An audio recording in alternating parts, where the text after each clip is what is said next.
BJP లెక్క 370 స్థానాలు సాధించడం అందుకోసమే సీరియస్ ఎఫర్ట్ పెడుతోంది. అయితే భారతీయ జనతా పార్టీ 370 సాధించాలనుకుంటే గతంలో ఓడిపోయినటువంటిది లేదా రెండో స్థానంలో వచ్చిన వాటిని గెలుచుకోవాలనుకుంటుంది. ఆంధ్ర లాంటి చోట్ల 6 సీట్లు తీసుకున్నది కూడా అందుకే. ఎక్కడ సచ్చినోడి పెళ్లికి వచ్చింది ఘట్టమని ఎంతో కొంత రాబట్టాలన్నట్టు.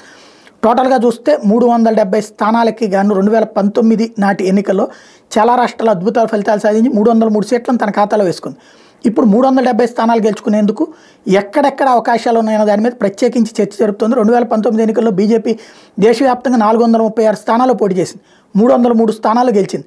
72 నియోజకవర్గాల్లో రెండో స్థానాలు గెలిచింది. వాటిలో 37 స్థానాల్లో బీజేపీ ఒక్కసారి కూడా విజయం సాధించలేదు.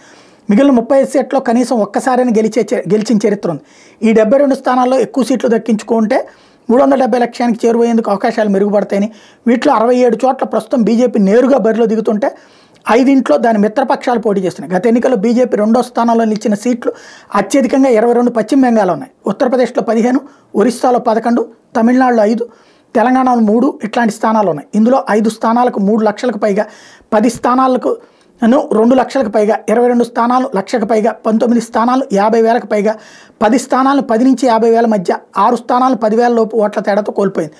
ఇప్పుడు వాటిట్లలో కొత్త వాళ్ళని చేర్చుకుని ప్రయోగాలు చేస్తుంది. గత ఎన్నికల్లో పలుచోట్ల వేరే పార్టీల తరపున గెలిచిన అభ్యర్థులు తర్వాత బీజేపీలో చేరారు. కాంగ్రెస్ తరపున విజయం సాధించిన గీతా కోడ, సింగ్భూమ్, శివసేన నుంచి గెలిచిన కళాబెన్ డేల్కర్, దాద్రా నగర్ హవేలీ తదితరులు ఈ జాబితాలో ఉన్నారు. తెలంగాణ గత ఎన్నికల్లో రెండో స్థానంలో ఇచ్చిన డీకే అరుణ, మహబూబ్ నగర్, కొండా విశ్వేశ్వరరెడ్డి చేవెళ్ల మళ్లీ రంగంలో దిగారు.